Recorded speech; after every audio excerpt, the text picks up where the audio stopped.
یہ مملکت پاکستان اسلام کی نشات ثانی کی مدینہ ثانی ہے، ہجرت ثانی ہے، جو کلمے کے نام پہ بنی ہے. ارے یہ کلمہ تو عرش معلیٰ پہ لکھا ہوا ہے اور اس کو مٹانے کی بات کرتے ہو اپنی سیاسی دکانداری کے لیے. برادران اسلام، یہ اسلام کی نشات ثانیہ کا مرکز پاکستان، یہ عقیدہ ختم نبوت پر بنا ہوا پاکستان، یہ حضور نبی کریم صلی اللہ علیہ وسلم کی حمد و ثنا کو قائم کرنے والا پاکستان.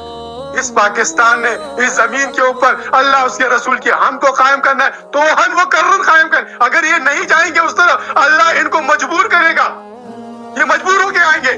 اگر آج فقیروں کی بات ان کی سمجھ میں نہیں آ رہی ہے، آج اداروں کو فقیروں کی بات سمجھ میں نہیں آ رہی ہے، تو یاد رکھیے ان پر مسلط کر دی جائے گی. یہ ایسی جنگ مسلط کی جانے والی ہے.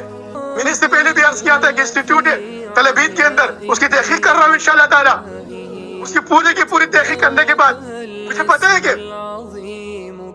پتا ہے آگے کیا ہونے والا ہوتا ہے انسان کے ساتھ. جو حق بولتا ہے اندھی گولیاں آ جاتی ہیں، لیکن ہم نے پانی کا پہلا خطرہ بننا ہے. آپ سب آئیے میدان میں.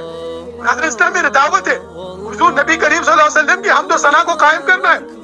اس مملکت پاکستان نے، پاکستان کا مطلب کیا ہے؟ لا الہ الا اللہ.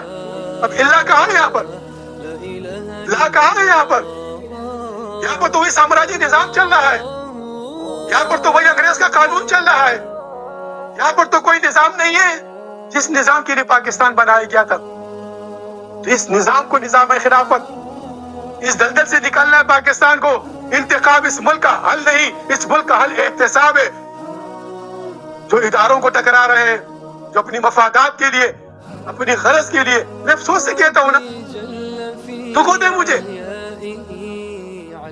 خدا نہ سمجھنے کی کوشش کرے، نزاکت کو سمجھے اس وقت کے ماحول کی.